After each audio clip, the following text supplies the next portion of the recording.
네, 안녕하세요. 그러면 오늘 강의를 한번 시작을 해보도록 하겠습니다. 일단 오늘은 경제 과목이라 약간 평소보다 조금 출석률이 낮은데요.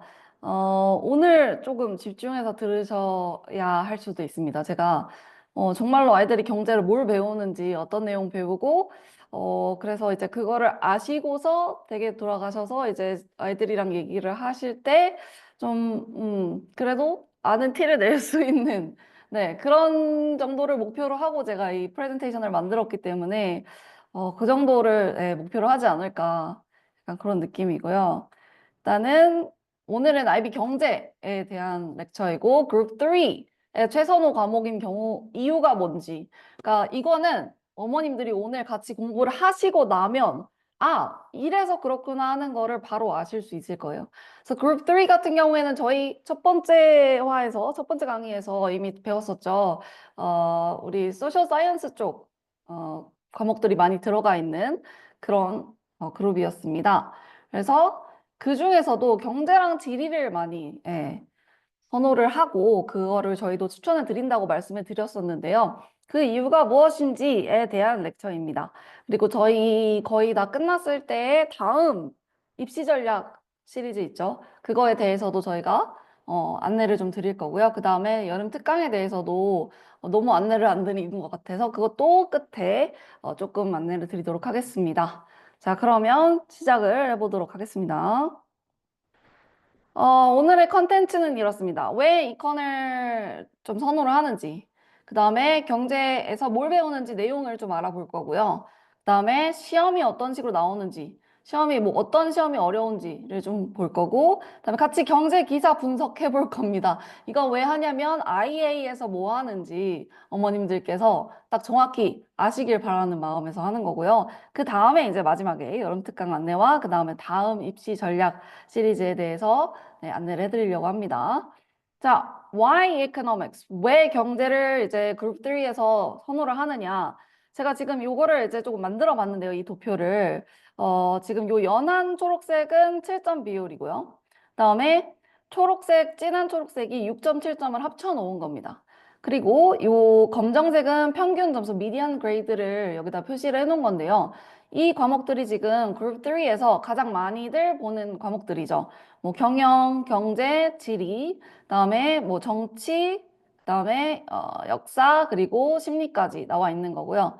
그다음에 여기 이 민 그레이드는 오른쪽에서 보시면 됩니다. 오른쪽에서 보시면 됩니다.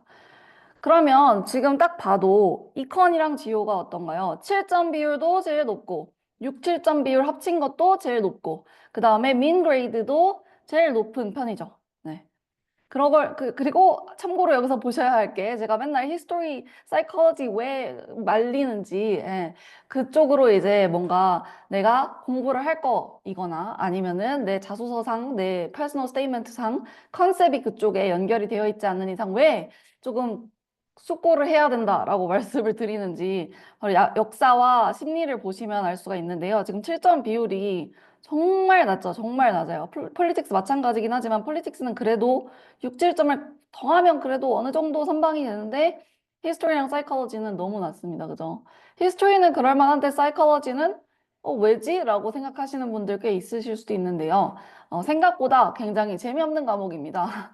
네, IB 사이콜로지 가 됐든 사실 다른 고등교육 과목에서도 사이콜로지가 그렇게 재밌는 과목은 아니에요. 사실 뭔가 아이들 생각에는 무슨 뭐 심리 이론을 배우고 내가 어떻게 사람들 막 뭐 마음을 알고 이런 걸 알게 되겠지? 막 이런 생각을 하는데 그런 게 전혀 아니고 그동안에 발전해 온 심리학 이론이라든지 그다음에 이제 뭐 그게 어느 시대에 어떤 사람이 어떤 실험을 해서 그 실험 안에서 몇 명 이렇게 해가지고 컨트롤 그룹 뭐 어떤 그룹은 그룹 A는 몇 명, 그룹 B는 몇 명, 그 다음에 그룹 A에다가 어떤 사람 어떤 인스트럭션을 주고 그룹 B에다가 어떤 인스트럭션을 주고 이런 식으로 해가지고 얘네가 이렇게 통계를 내서 이런 결과가 나왔다.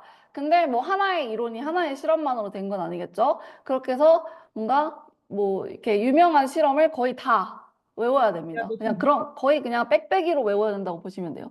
그래서 하나. 사이콜로지를 제가 정말 궁금해서 애들이 항상 후회를 하니까 뭐 어느 정도 공부하는지 내가 너네 스터디 노트 한번 봐도 되겠니 하고 봤는데 이걸 외운다고? 약간 이런 느낌이었거든요. 이걸 다 외워야 된다고? 그게 말이 되나? 약간 이런 느낌이었기 때문에 그 부분 좀 참고를 하시면 좋을 것 같고요. 자, 그래서 지금 여기 제가 적어놨다시피 경제와 지리 중에서 우리 아이 포트폴리오, 그러니까 전체적인 제가 첫 시간에 말씀드렸던 그런 과목 선택 방법이라든지 기준, 거기에 맞는 것과 그 다음에 이제 성향에 더 맞는 과목으로 고르면 됩니다. 그래서 경제랑 지리랑 좀 다른 부분은 지리는 더 쉬워요. 쉽고 넓고 얕습니다. 경제처럼 뭔가 원리를 이렇게 이해하고 해야 되는 거는 그렇게 많지 않다고 보고 있고요, 저는. 그리고 대신에 그러면은 외워야 될 게, 생으로 외워야 될 게 좀 많겠죠? 그래서 그 정도 차이를 알아두시면 될 것 같습니다. 그리고 이커는 HL이랑 SL이 있을 때, 하이어 레벨과 스탠다드 레벨이 있을 때, 하이어 레벨의 점수가 좀 더 잘 나오는 그런 특이한 과목입니다. 이거는 좀 특이한 게 맞긴 맞거든요.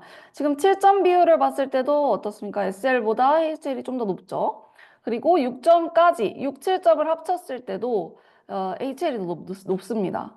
그 이유는 이제 아무래도 HLSL이 배우는 토픽이 거의 똑같습니다. 거의 똑같은데 그 중에서 해당 토픽마다 좀 더 어려운 게 HL, 좀 더 어려운 거 HL에서 엑스트라로 배우는 게 좀 있는 거죠.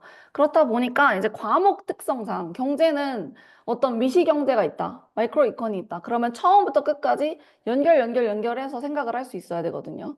그러면은 이 모든 프로세스는 SL이어도 배운다. 근데 좀 더 어려운 내용, 엑스트라만 HL이 추가로 배운다라고 보시면 되는 거예요. 그렇기 때문에 과목 특성상 이제 크게 차이가 안 난다라는 것이 있고요. 그 다음에 또 한 가지는 이제 페이퍼 3의 존재입니다. 페이퍼 3는 HL만 보는 페이퍼입니다. 그래서 SL 아이들은 안 보는데 오히려 이 페이퍼 3가 좀 수월한 페이퍼라는 거죠. 그게 이제 뒤에서 다시 한번 말씀을 드리긴 하겠지만 페이퍼 3가 좀 계산이 많이 들어가는 그런 쪽인데 어머님들 많이 하시는 질문 하나 또 있습니다. 여기서 이제 말씀드려야 될 게 뭐를 물어보시냐면 이제 경제를 하려면 수학을 잘해야 되냐 이거를 많이 물어보시는데 대학교 갈 때는 맞습니다. 대학교 갈 때는요 경제학과에서 수학을 엄청나게 많이 합니다. 그래서 수학 AA를 들으라고 많이 합니다. 근데 IB 경제에서 필요한 그런 수학은 예를 들어 뭐 증가한 뭐 퍼센티지 계산 요 정도 할 수 있으면 그 다음에 라인 두 개 이렇게 라인 두 개가 있을 때 서로 만나는 곳 찾는 거 그 정도 할 수 있으면 됩니다. 그 정도는 사실 뭐 7학년? 네, 그 이전에도 이미 할 수 있는 그런 부분이기 때문에 전혀 수학적으로 걱정을 안 하셔도 된다는 거를 말씀을 드리고 싶고 그래서 이 계산 문제가 있는 페이퍼가 상당히 좀 아이들이 쉬워하는 점수를 잘 따는 그런 부분이라고 보시면 됩니다. 자, 그러면 어떻게 넘기는 걸까요? 네, 이렇게 넘겨야 돼. 자, 그 다음에 이컨을 제가 추천하는 이유 중에 하나는 제가 이 과목을 상당히 좋아합니다. 저는 이제 수학과를 나왔고 저는 금융 석사를 하고 금융권에서 일을 했었기 때문에 이제 처음에 저도 경제를 계속해서 가르쳤었고요. 수학이랑 마찬가지로. 다음에 지금도 이제 수학 같이 하는 아이들이 선생님이 그냥 이컨 IA 봐주세요 하면 이컨 IA 봐주고 이컨 2 봐주고 이렇게 하거든요. 가르치진 않고 있습니다만. 근데 이제 이컨이라는 거를 왜 좋아하냐면 제가 고등학교 때 굉장히 많이 느꼈거든요. 제가 고등학교 때 이컨을 배우고 나서 경제를 배우고 나서 모든 세상 기사, 뉴스 기사들이 이제 이해가 가기 시작했던 거죠. 이게 뭐, 그리고 이제 기업의 원리라든지 이런 것들이 이제 뭔가 이해가 가기 시작했단 말이죠. 그래서 이거를 제가 세상을 이해하는 렌즈라고 표현을 해놨는데요. 그러니까 저는 이제 경제라는 것이 굉장히 상식의 토대가 된다고 생각을 하고, 그 다음에 어떤 계열로 가든지 간에 경제적인 원리를 아예 생각하지 않고서 할 수 있는 일이나 공부할 수 있는 학문은 거의 없다라고 봅니다. 뭐 예를 들어 상경 계열이다, 경영이다 하면 당연히 경제 원리 굉장히 잘 알아야겠죠. 그리고 이제 이컨 HL을 하다 보면은 Theory of Firm이라고 해가지고 회사들이 어떻게 왜 이런 결정들을 하는지 그런 것에 대해서도 배우는 구간이 분명히 있거든요. 그렇기 때문에 그렇고 그다음에 금융 당연히 상경 계열은 당연합니다.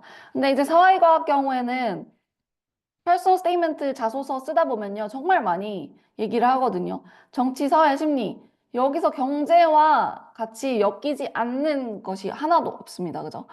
행동경제학 생각해 보시면 심리와 경제 굉장히 깊게 엮여 있고, 그 다음에 우리 사회를 구성한 사회 구성원들의 뭔가 액션의 이유에도 경제적인 이유가 굉장히 많이 들어가 있고요. 그렇다 보니까 정치랑도 너무너무 관련이 될 수밖에 없죠. 사실상 경제 정책을 기준으로 우리가 소위 말하는 좌파, 우파를 이렇게 나눠서 생각을 하는 게 기준이니까요. 원래는. 네, 원래는 그게 기준이니까요. 그리고 이제 뭐 의학대를 가거나 법대를 가더라도 법대도 당연히 사람 사는 일을 대하는 것이기 때문에 경제 원리를 무시할 수가 없고, 의학대 같은 경우에도 뭐 약대라면 약을 이제 뭐 상업화하는 그런 프로세스에서, 그 다음에 의대라면 이거는 조금 영국 대학에 조금 국한이 되는 얘기일 수도 있지만, 의대라면은 이제 거기는 이제 무상의료라는 게 있기 때문에,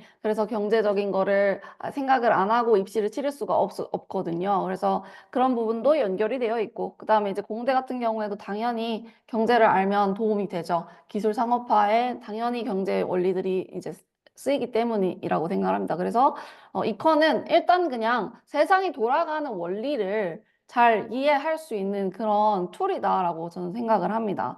그래서 경제를 추천하는 부분도 있고요.